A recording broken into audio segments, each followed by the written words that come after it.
Silakan duduk Bapak, Ibu, dan semua saudara. Mari kita lihat sama-sama di dalam Roma pasal yang ke-8, mulai dari ayat yang ke-26. Roma pasal yang ke-8, ayat yang ke-26 mulai. Benar bahwa saya pagi hari ini akan masih berbicara mengenai Roh Kudus. Maafkan saya karena sejujurnya ketika saya makin mempelajari dan saya makin belajar firman Tuhan tentang Roh Kudus, saudaraku, ternyata sangat sedikit yang saya sudah pahami. Ternyata sangat sedikit yang saya sudah pahami. Jadi saya mencoba untuk tidak menyampaikan ini. Saya khawatir ada beberapa saudara yang, Pak, ini kok Roh Kudus terus, ini kok Roh Kudus terus, saya kan butuh yang lainnya. Nah, saudaraku, saya sudah berusaha, tapi setiap kali saya mencoba untuk mempersiapkan firman Tuhan, Tuhan ingatkan, kamu perhatikan. Kenapa? Karena begini, dikatakan bahwa demikian juga Roh membantu kita. Saudara masih ingat di dalam Injil Yohanes pasal yang ke-14-16 dikatakan bahwa Yesus meminta kepada Bapa untuk memberikan seorang penolong yang lain, yaitu Parakletos, yang akan menyertai saya dan saudara selama saudara hidup. Jadi saudara itu harus hidup berdampingan, hidup bersekutu dengan Roh Kudus. Supaya apa? Saudara tahu apa yang diberikan dan disediakan Tuhan kepada saudara. Supaya saudara bisa menggenapi semua rencana Allah, supaya saudara bisa hidup dalam kodrat ilahinya. Itu tidak mungkin tanpa Roh Kudus. Jadi saya iya ya Tuhan. Seringkali sejujurnya pengetahuan dan pengertian kita tentang Roh Kudus itu tidak cukup memadai. Padahal Roh Kudus itulah yang diminta Yesus kepada Bapa untuk mendampingi saudara dengan tujuan untuk menolong.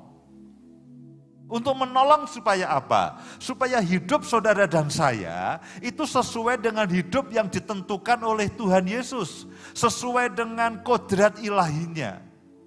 Supaya saudara dan saya bisa menyelesaikan akan panggilan surgawinya. Nah, mustahil saudara bisa hidup di dalam kodrat ilahinya dan saudara bisa menyelesaikan panggilan surgawinya kalau saudara hanya mencoba berbuat baik. Saudara mungkin baca buku yang baik, saudara mengikuti training kepribadian, saudara mengikuti training pengembangan kepribadian, saudara baca buku-buku yang bagus, itu mustahil. Karena apapun yang ada di muka bumi ini tidak cukup bisa menjangkau Tuhan. Sepintar-pintarnya manusia yang mencoba merumuskan dalam buku pengembangan kepribadian itu tidak mungkin bisa mencapai hikmat Tuhan, itu tidak mungkin. Jadi maafkan saya, setinggi apapun saudara belajar. Saya tidak sedang menghibur saudara yang tidak terlalu suka belajar, saudaraku. Tapi setinggi apapun saudara belajar, itu tidak akan mungkin bisa memahami akan hikmat Tuhan. Itu tidak mungkin.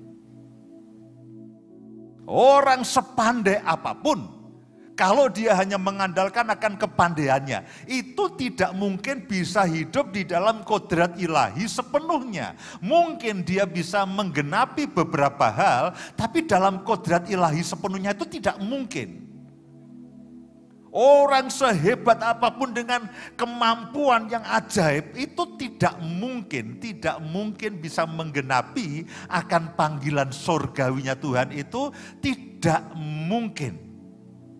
Kalau dia hanya dengan kemampuan pribadinya, itu sangat amatlah tidak mungkin dia bisa menggenapi rencana Allah dalam kehidupannya. Tidak mungkin.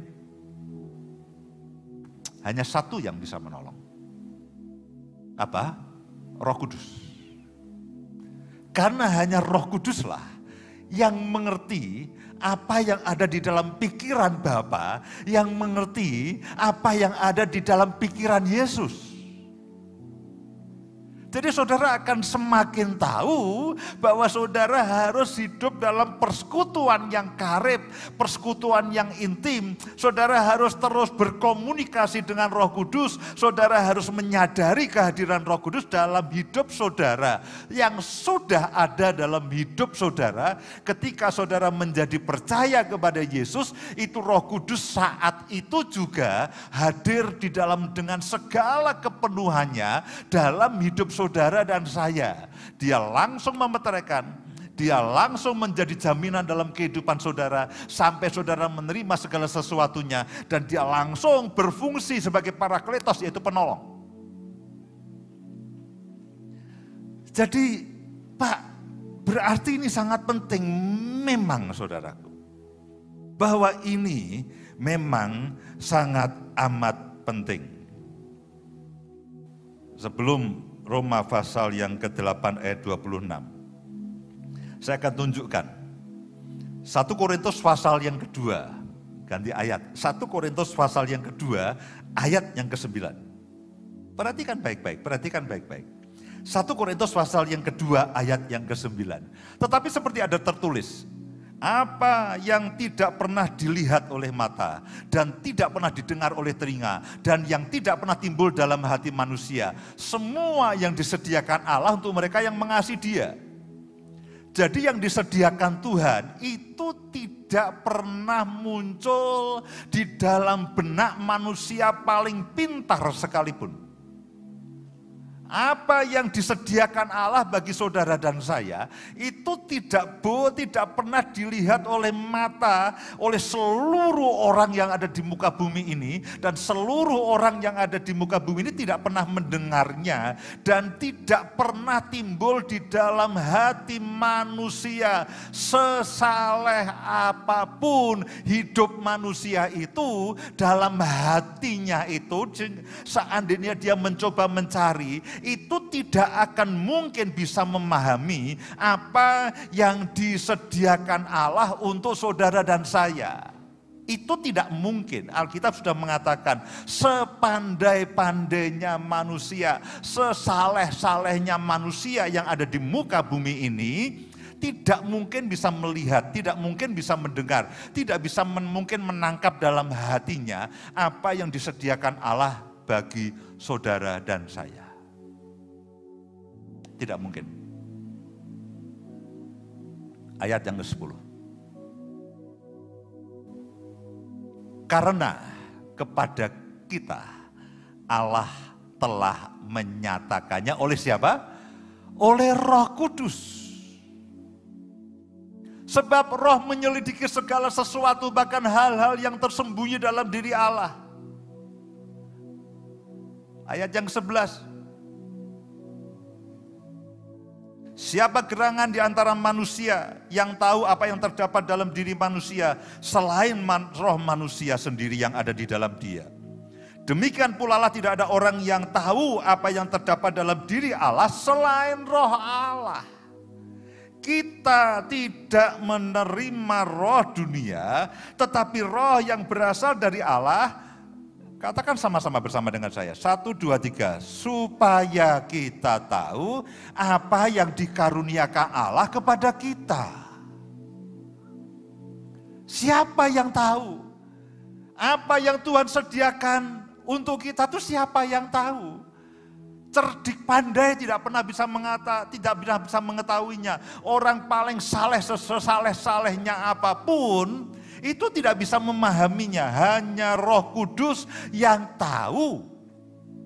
Hanya Roh Kudus yang tahu apa yang ada dalam pikiran Allah, apa yang ada di dalam rencana Allah untuk saudara dan saya. Karena itulah sebetulnya hanya Roh Kudus yang bisa menolong saudara dan saya untuk hidup sesuai dengan kodrat ilahi dan menggenapi panggilan surgawi dan menerima semua yang Tuhan karuniakan kepada saudara dan saya.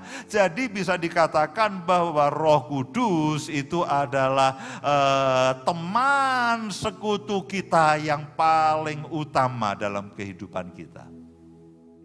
Karena hanya Dia yang tahu apa yang ada di dalam pikiran Allah untuk saudara dan saya. Hanya Dia yang tahu apa yang ada di dalam hati Allah yang disediakan untuk saudara dan saya. Karena itulah betapa kita harus terus koinonia. Kita harus terus koinonia. Keluarkan koinonia. Parakletos seorang yang dipanggil untuk mendampingi agar menolong. Penasehat, penguat, penghibur, pembela, penolong, juru selamat, sekutu, sahabat. Koinonia. Artinya saudara dan saya ada di dalam persekutuan yang karib dan intim. Partisipasi bersama, bergandengan tangan bersama dalam hubungan yang sangat intim. Ibaratnya seperti seorang suami dan istri yang berhubungan dengan sangat intim. Berbagi dengan seseorang dalam segala hal.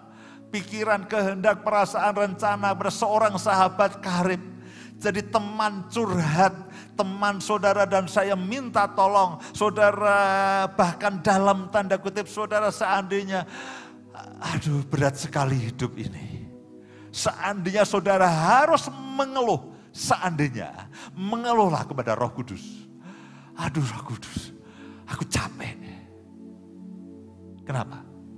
Hanya Dia yang bisa menolong dan hanya Dia yang bisa menunjukkan kepada saudara dan saya apa yang Tuhan sediakan untuk saudara dan saya. Dia akan mengingatkan setiap kebenaran, setiap firman yang Yesus pernah sampaikan. Seperti yang tadi saya katakan di dalam Injil Yohanes tadi dikatakan bahwa sementara saya berdoa untuk orang-orang yang tiba-tiba Tuhan taruh dalam hati saya, Tuhan ingatkan akan ayat itu, jangan khawatir. Orang-orang yang kau doakan ini mereka akan melihat akan kemuliaanku. Mereka akan melihat kemuliaanku dan pekerjaanku akan dinyatakan dalam kehidupan mereka. Tiba-tiba saya tersenyum. Oh ya Tuhan, ini akan ajaib. Berarti anak ini akan ajaib. Ya anak ini akan ajaib. Padahal beberapa kali ketika saya melihat akan anak itu, saya diam-diam, saya pergi, saya menangis. Ketika saya pandang matanya, ketika saya pandang raut wajahnya, dan saya mencoba merasakan apa yang dia rasakan, saya pergi ke toilet, saya menangis. Saya ambil tisu, saya coba usap air mata saya. Dan Roh Kudus mengingatkan, air matamu tidak akan pernah sia-sia. Engkau akan lihat pekerjaan-pekerjaanku akan dinyatakan dalam hidupnya. Tuhan, berarti engkau akan memuliakan hidupnya. Tapi dia tidak punya siapa-siapa. Hidupnya terbengkelai. Hidupnya susah. Dia mengalami banyak peristiwa yang orang bisa katakan orang ini akan hidupnya akan pahit. Orang ini hidupnya akan penuh dengan dendam. Dia katakan aku akan menyatakan kemuliaan. Siapa yang mengingatkan akan ayat-ayat itu? Roh Kudus. Roh Kudus, Roh Kudus. Jadi betapa pengertian, pemahaman, dan apa yang Roh Kudus bisa lakukan untuk kita. Dan apa yang Roh Kudus ingin lakukan untuk saudara dan saya, saudara harus memahaminya. Karena kalau tidak, saudara akan mengabaikan. Dan ketika saudara mengabaikannya, saudara dikatakan bahwa saudara mendukakan akan Roh Kudus. Saudara mengabaikan Roh Kudus dan saudara memilih kepada roh dunia yang miskin dan bodoh. Sementara Roh Kudus yang ada dalam kehidupan saudara, yang mengerti semua yang ada di dalam pikiran Allah, saudara abaikan dan saudara memilih bersekutu dengan roh dunia yang miskin, yang bodoh itu. Nah itulah yang membuat Roh Kudus itu menjadi berduka. Ketika saudara menganggap enteng dan menganggap remehkan pekerjaan-pekerjaannya. Saudara sedang memadamkan roh. Saudara sedang menghina Roh Kudus ketika saudara mengabaikan dan saudara tidak menganggap akan pekerjaan-pekerjaannya. Kita bisa memperlakukan Roh Kudus sebagai teman bersekutu. Tapi kita juga bisa merendahkan Roh Kudus dengan cara apa? Dengan cara memadamkan pekerjaannya, dengan cara mendukakannya, dengan cara menipu dia, dengan cara menghina dia, dengan cara mengabaikan akan pekerjaannya. Itu aja tidak mungkin, ini dan sebagainya. Saudara sedang merendahkan akan Roh Kudus yang harusnya, bahwa Roh Kudus itulah yang harus menjadi teman bersekutu bersama untuk kehidupan kita. Karena hanya Dia yang tahu. Prakteknya bagaimana? Sadari Roh Kudus itu sudah ada dalam hidup saudara dan saya sejak detik saudara percaya kepada Yesus. Nanti saya akan tunjukkan ayatnya. Dan Dia tidak pernah meninggalkan saudara. Loh Pak, dulu Saul itu pernah ditinggalkan Roh Tuhan. Itu zaman perjanjian lama. Tapi sejak zaman Pentakosta, Alkitab mengatakan setelah Roh Kudus dicurahkan, Dia akan menyertai kamu selama-lamanya. Memang beda zaman. Pada waktu zaman perjanjian lama, ketika Samuel mengurapi Saul, dikatakan Roh Kudus turun atas dia. Itu secara insidentil dan hanya untuk Saul, untuk tugas sebagai raja. Pengurapannya terbatas. Ketika dia ngeyel, dia tidak taat kepada Tuhan, Alkitab mengatakan Roh Tuhan undur dari dia. Loh Pak, berarti kita sekarang bisa? Tidak bisa. Saudara harus yakin Roh Kudus akan menyertai saudara dan saya selama-lamanya. Justru untuk itulah supaya saudara dia tahu, supaya saya dan saudara tahu apa yang disediakan Tuhan bagi kita. Karena itulah Daud berkata ketika dia selesai dengan semua dosanya bersama dengan Batsheba, Tuhan aku berdoa jangan ambil rohmu dariku.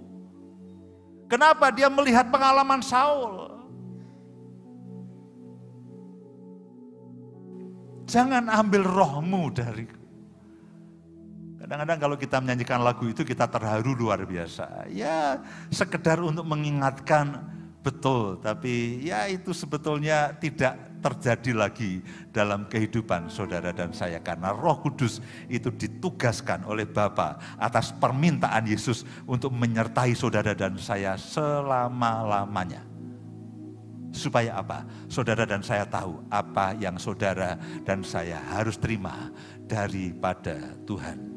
Kembali Roma pasal yang ke-8 ayat 26. Roma pasal yang 8 ayat 26.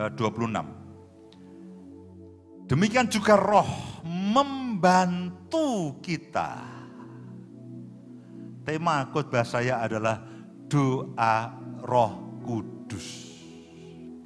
Demikian juga Roh membantu saudara dan saya dalam kelemahan kita. Sebab kita tidak tahu bagaimana sebenarnya harus berdoa. Saudara tidak tahu persis apa yang Tuhan kehendaki dalam hidup saudara dan saya. Tidak tahu persis.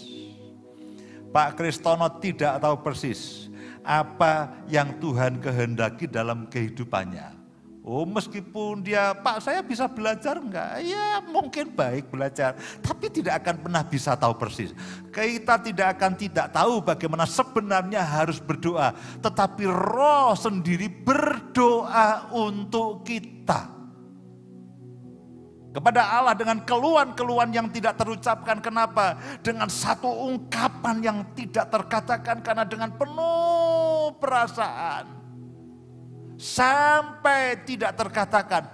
Saudaraku ini roh yang berdoa loh. Bukan saudara yang berdoa atas pimpinan roh. Bukan.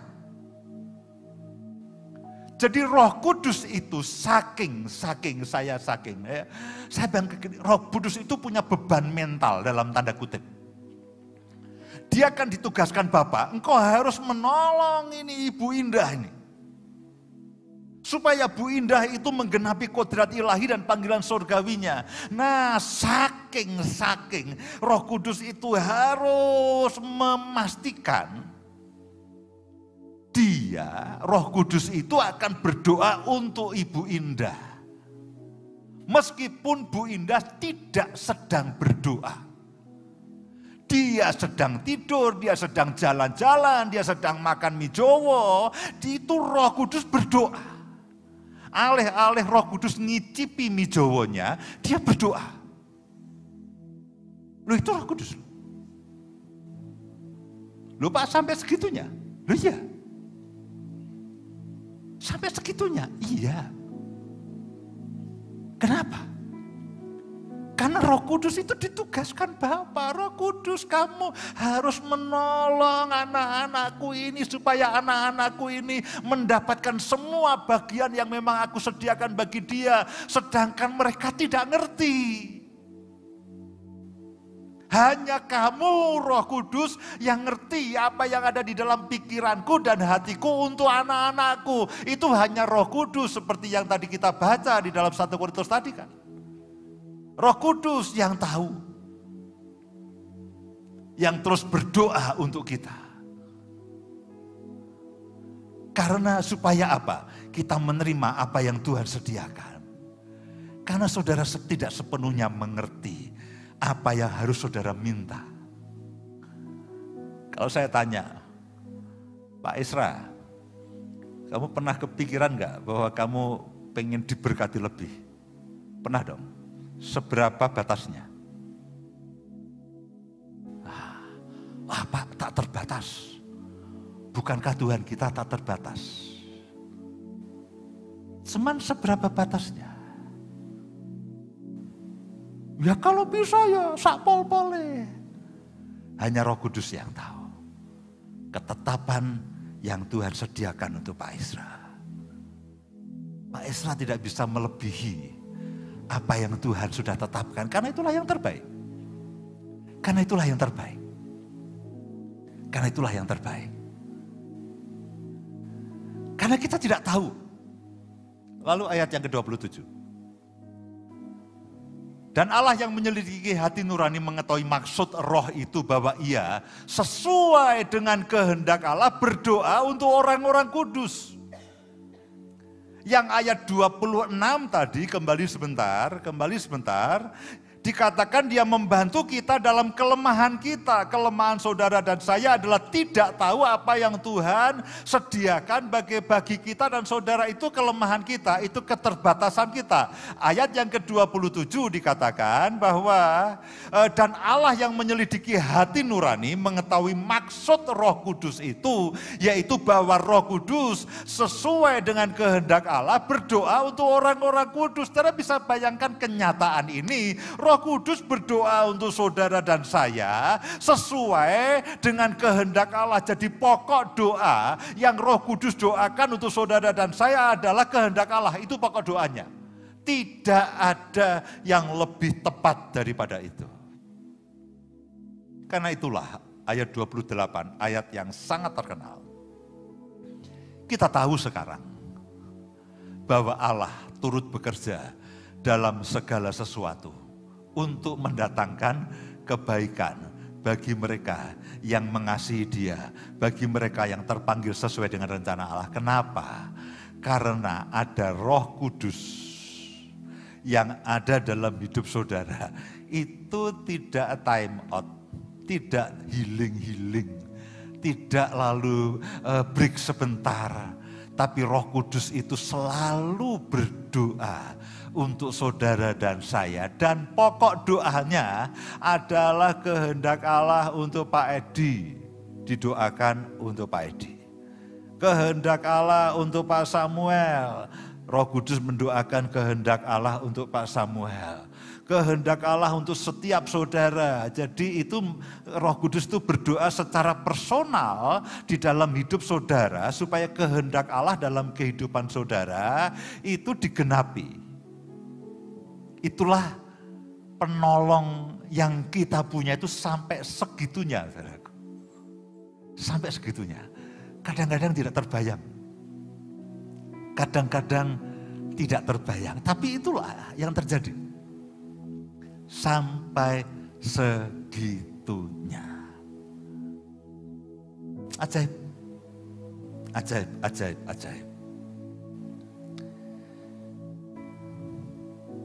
Jadi yang pertama, dikatakan kita tahu sekarang bahwa Allah turut bekerja dalam segala sesuatu untuk mendatangkan kebaikan bagi kita atas permintaan dan atas doa Roh Kudus sesuai dengan kehendak Allah. Udah itu ajaib, saudara. Itu sangat ajaib.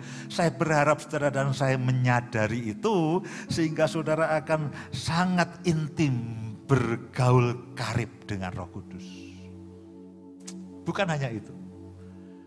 Hal yang kedua yang tidak kalah ajaibnya adalah, kan tadi Roh Kudus itu berdoa untuk saudara dan saya dengan keluhan-keluhan yang tidak terucapkan. Artinya itu dari hati yang terdalam. Dan doanya itu sesuai dengan kehendak Allah. Roh Kudus berdoa dengan keluhan-keluhan yang tidak terucapkan atau sesuatu yang sangat dalam kepada Allah. Dan berdoa sesuai dengan kehendak Allah untuk saudara dan saya.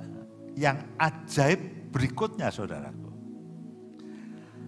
Roh Kudus itu menolong saya dan saudara. Roh Kudus, lalu dia dengan roh kita, dia menolong kita, roh kita, lalu berdoa bersama-sama. Roh Kudus itu yang bersekutu dengan roh kita, ngeblend dengan roh kita. Lalu Roh Kudus ini memberi yang keluhan-keluhan yang tidak terucapkan tadi. Bahasa-bahasa yang hanya Roh Kudus dan Allah yang tahu. Nah, bahasa inilah lalu yang diberikan kepada saudara sehingga saudara juga bisa berdoa sesuai dengan kehendak Allah. Oleh karena pimpinan Roh Kudus. Dengan cara bagaimana? Dengan cara berdoa dalam bahasa roh. Oh, itu ajaib. Itu ajaib. Ketika saya menyadari semalam, saya katakan, aduh ini ajaib. Saya tahu. Saya harus menyampaikan kepada saudara kebenaran mengenai bahasa roh, meskipun beberapa orang itu merupakan topik yang mungkin beberapa orang topik yang dihindari, kontroversial dan sebagainya. Tapi semalam ketika saya belajar Roh Kudus tunjukkan sesuatu. Nah, itulah bahasa yang diberikan Roh Kudus kepada saudara dan saya. Sehingga ketika saudara berdoa dalam bahasa roh itu, saudara berdoa seperti Roh Kudus berdoa, saudara tidak mengerti persis akan artinya. Tapi ketika saudara berdoa dalam bahasa roh, itu Roh Kudus menolong roh saudara berdoa sesuai dengan kehendak Allah. Ada kalanya ketika saya di rumah, saya berdoa dalam bahasa roh, saya tidak tahu persis apa yang saya doakan. Ada kalanya ketika saya melihat sesuatu atau melihat pribadi seseorang, dan misalkan saya lalu terbeban kepada orang itu, saya berdoa dalam bahasa roh, saya tahu doa bahasa roh saya adalah untuk bersyafaat bagi orang itu, meskipun saya tidak tahu persis detailnya seperti apa. Nah, pertanyaannya adalah kapan harusnya saudara itu menerima bahasa roh? Pada waktu saudara dibaptis dan dipenuhi Roh Kudus. Pertanyaan berikutnya, kapan Pak seharusnya? Pada waktu saudara dan saya menerima Yesus sebagai Tuhan dan Juru Selamat dan percaya. Pada waktu itulah sebetulnya Roh Kudus dalam segala kepenuhannya itu ada dalam kehidupan saudara. Dan Roh Kudus akan memberikan bahasa roh itu kepada saudara. Saya tunjukkan ayatnya. Karena saya berdoa, sementara saudara mendengarkan kebenaran demi kebenaran firman Tuhan ini,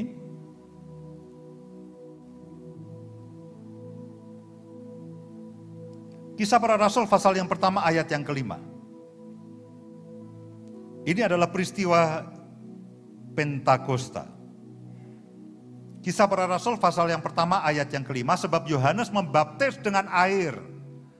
Tetapi tidak lama lagi kamu akan dibaptis dengan Roh Kudus. Yaitu pada waktu pertama kali Roh Kudus dicurahkan pada hari Pentakosta. Itu dicurahkan. Itu berbeda dengan zaman perjanjian lama. Hanya diberikan kepada orang per orang. Yang ini dicurahkan. Itu berbeda. Itu berbeda. Kemudian Markus pasal yang ke-16 ayat yang ke-17. Saya akan coba cepat. Markus 16 ayat 17. Tanda-tanda ini akan menyertai orang-orang yang percaya. Mereka akan mengusir setan-setan demi namaku, mereka akan berbicara dalam bahasa-bahasa yang baru ketika mereka, bahasa yang baru bagi mereka. Ketika mereka percaya. Kisah Para Rasul pasal yang ke-10, ayat yang ke-44. Kisah Para Rasul pasal yang ke-10 ayat yang ke-44. Ketika Petrus sedang berkata demikian, turunlah Roh Kudus ke atas semua orang yang mendengarkan pemberitaan itu. Ini pada waktu Petrus ketemu dengan Cornelius dan kawan-kawan. Dan semua orang percaya dari golongan bersunat yang menyertai Yesus tercengang-cengang.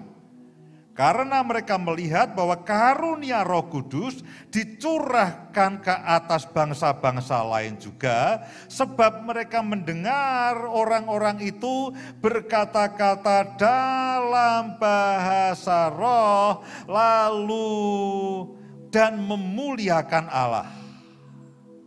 Dan seterusnya. Kemudian Kisah Para Rasul pasal yang ke-11 ayat yang ke-15. Ini kesimpulan yang disampaikan oleh Petrus.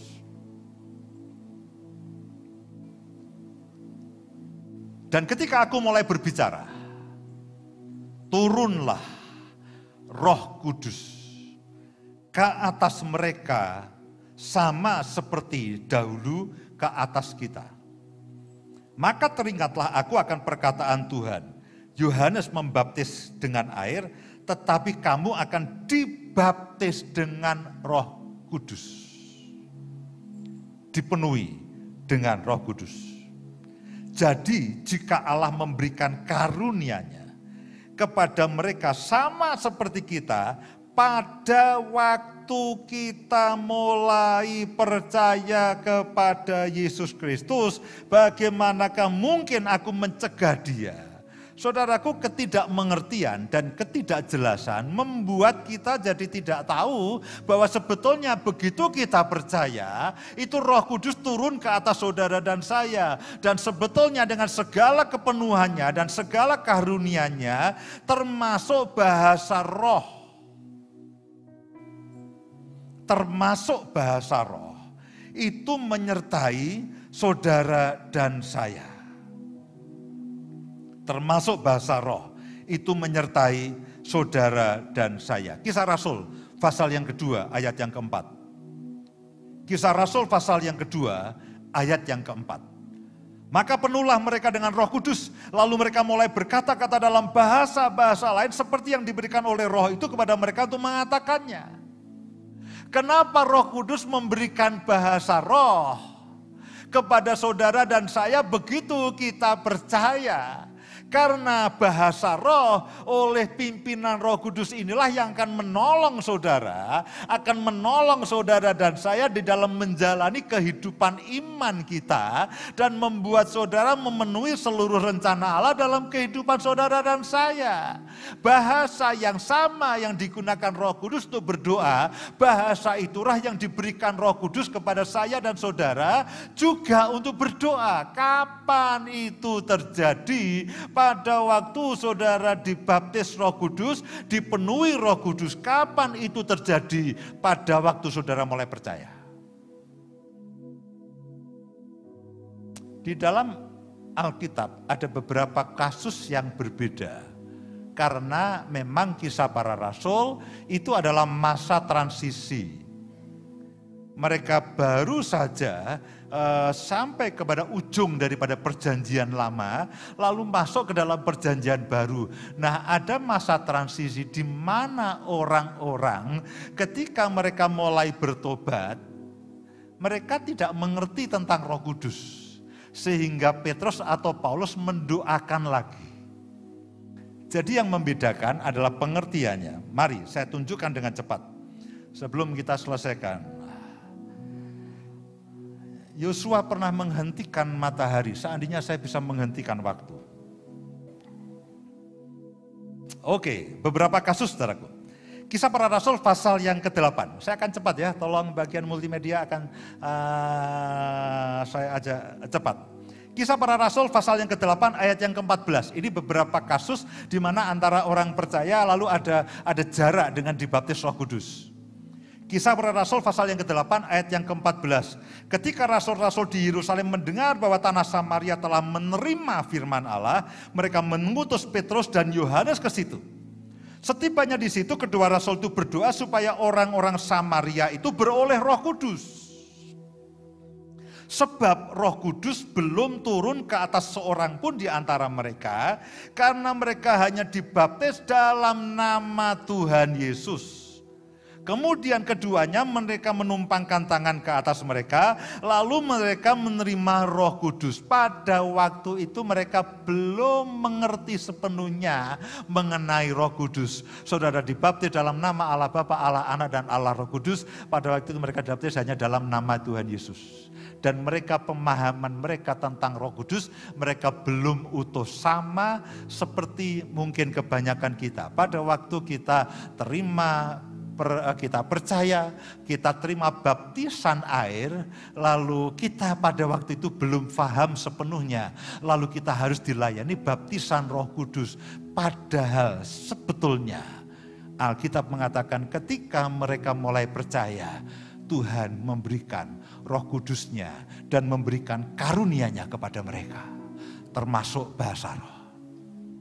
Saya berharap saudara yang belum, karena pengertiannya belum utuh, saudara akan diperlengkapi oleh Roh Kudus dengan bahasa roh. Seperti dikatakan ketika Petrus berbicara, lalu Roh Kudus turun ke atas mereka, dan mereka mulai berbicara dalam bahasa yang baru.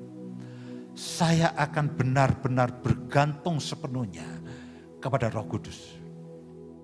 Saya tidak akan dalam tanda kutip melatih saudara untuk berbicara dalam bahasa roh. Ketika Petrus berbicara, Roh Kudus turun ke atas mereka. Saya berdoa, Tuhan, biarlah tanpa campur tangan manusia, semua anak-Mu yang percaya dan yang sudah percaya. Kalau ada di antara mereka yang belum berbahasa roh, Roh Kudus dengan kedaulatannya, dengan caranya akan menolong saudara entah kapanpun. Pak, apakah saya perlu latihan membuka mulut? Tidak perlu dilatih, mulut saudara sudah sering terbuka sendiri. Pak, apakah saya harus nirukan Bapak? Tidak perlu. Tidak perlu. Saya betul-betul percaya kepada kedaulatan dan campur tangan roh yang ajaib itu. Dan saudara akan punya pengalaman yang otentik. Pengalaman yang asli. Bukan karena campur tangan manusia. Kisah Para Rasul pasal yang ke-19 ayat yang pertama.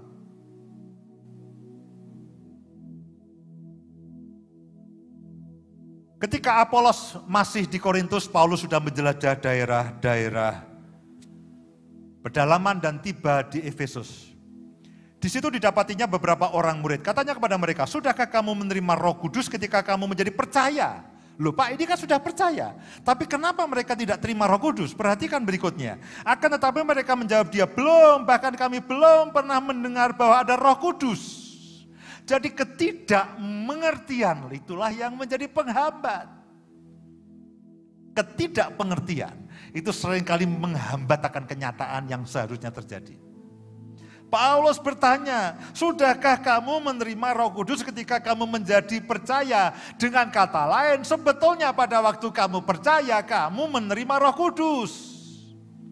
Tetapi mereka katakan, belum, bahkan kami belum pernah mendengar bahwa ada Roh Kudus. Nah sekarang saudara sudah mendengar akan Roh Kudus, saudara mendengar akan semua karyanya, pekerjaannya, dan saudara sudah percaya. Saudara sudah dikaruniai dengan karunia-karunia Roh Kudus.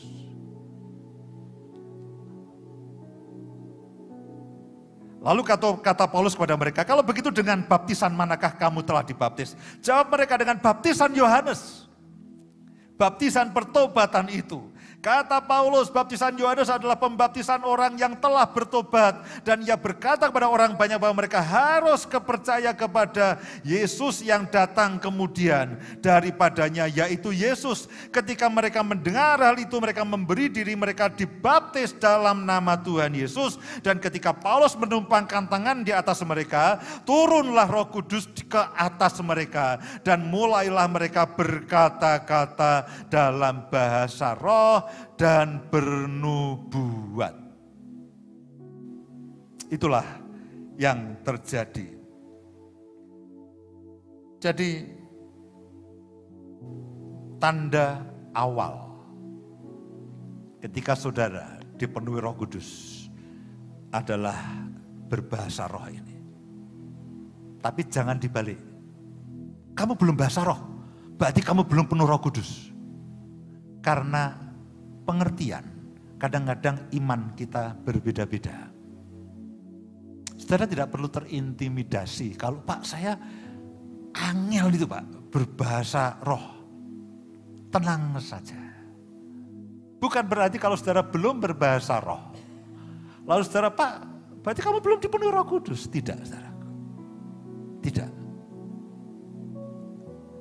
Dalam kasus-kasus tertentu, ada jarak waktu. Karena tidak mengerti. Tetapi sekarang saudara dan saya mengerti. Apa halangannya? Saudara terima karunia Roh Kudus. Yaitu bahasa roh. Saya harus selesaikan supaya pengertian saudara utuh. Atau minggu depan. Rakana musika.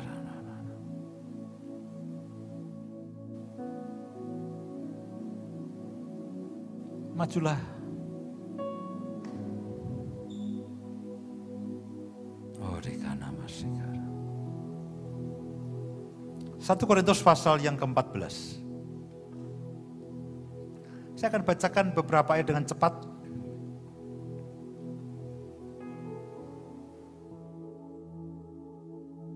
Satu Korintus pasal yang ke-14 ayat yang kedua. 1 Korintus pasal yang ke-14 ayat yang kedua. Tolong ya teman-teman multimedia, saya akan baca dengan cepat. Siapa yang berkata-kata, ini berupa definisi-definisi dan poin-poin penting mengenai bahasa roh. Nah itu saudara bisa baca dengan utuh. Siapa yang berkata-kata dengan bahasa roh tidak berkata-kata kepada manusia, tetapi kepada Allah. Sebab tidak ada seorang pun yang mengerti bahasanya. Oleh roh yang mengucapkan hal-hal yang rahasia. Ayat yang keempat. Siapa yang berkata-kata dengan bahasa roh, ia membangun dirinya sendiri. Tetapi siapa yang bernubuat, ia membangun jemaat atau orang lain. Ayat yang kelima, aku suka supaya kamu semua berkata-kata dengan bahasa roh. Tetapi lebih daripada itu supaya kamu bernubuat, supaya orang yang bernubuat, sebab orang yang bernubuat lebih berharga daripada orang yang berkata-kata dengan bahasa roh. Kecuali kalau orang itu juga menafsirkannya sehingga jemaat dapat dibangun. Karena itulah ada karunia menafsirkan bahasa roh. Bahasa roh digunakan untuk membangun dirinya sendiri, membangun iman itu. Karena itulah acap kali, kadang waktu saya maju, saya mau khotbah, saya bahasa roh sebentar dan sebagainya. Kalau saya lama biasanya saya akan berdoa, Tuhan maksudnya itu apa? Ya. Kemudian ayat yang ke-13. Karena itu siapa yang berkata-kata dengan bahasa roh, ini bahasa roh yang seperti Bu Indah, bahasa roh yang aneh. Ya, ini sudah bahasa roh yang untuk jemaat. Ya harus berdoa supaya kepadanya diberikan juga karunia untuk menafsirkannya. Sebab jika aku berdoa dengan bahasa roh, maka rohkulah yang berdoa, tetapi akal budiku tidak turut berdoa. Jadi apakah yang harus aku buat? Aku akan berdoa dengan rohku, tetapi aku akan berdoa juga dengan akal budiku. Aku akan menyanyi dan memuji dengan rohku, tetapi aku akan memuji dan menyanyi dan memuji juga dengan akal budiku. Jadi saudara bisa berdoa dalam bahasa roh. Tadi Roh Kudus berdoa untuk saudara. Sekarang saudara berdoa dalam bahasa yang diberikan Roh Kudus. Saudara berdoa dan memuji Allah di dalam bahasa roh. Saudara juga berdoa dan memuji Allah dengan akal budi saudara. Dua-duanya penting dan harus saudara dan saya lakukan. Karena memang bahasa roh itu hanya Allah dan Roh Kudus yang tahu. Dan yang ajaib, ketika saudara berbahasa roh, itu sama dengan yang Roh Kudus, sesuai dengan kehendak Allah. Lalu ayat 18, ayat yang terakhir. Aku mengucap syukur kepada Allah bahwa aku, Paulus, berkata-kata dengan bahasa roh lebih daripada kamu semuanya. Baik untuk artinya maupun lamanya. Nah, bahasa roh memang dimaksudkan untuk membangun diri sendiri. Kalau di jemaat lebih dibutuhkan nubuatan. Ada waktunya, ada momen-momen kecil, ada momen-momen tertentu, kita lalu berdoa berbahasa roh sama-sama. Dan menyembah Tuhan dalam bahasa roh itu untuk memberikan kesempatan kepada saudara menyembah secara personal. Jadi bagaimana saudara berdoa dalam bahasa roh dan berdoa dengan akal budi. Bahasa roh itu sudah saudara terima ketika saudara dipenuhi, dibaptis oleh Roh Kudus. Kapan saudara dipenuhi dan dibaptis Roh Kudus? Pada waktu saudara menjadi percaya, Roh Kudus turun ke atas saudara dan saya. Ketidakmengertian membuat saya dan saudara mungkin perlu doa lagi, Tuhan penuhi aku kembali. Seperti kasus tadi saudaraku, kami malah kan belum pernah mendengar tentang Roh Kudus. Mungkin kita juga belum pernah mendengar Roh Kudus sekomplit ini. Kita bahkan belum pernah mendengar Roh Kudus sekomplit ini loh, selama 1 bulan lebih ini. Saya juga belum pernah mempelajari Roh Kudus seintens ini. Saya berdoa, Roh Kudus akan menolong saudara. Dan akan memberikan karunia-Nya kepada saudara. Termasuk bahasa roh.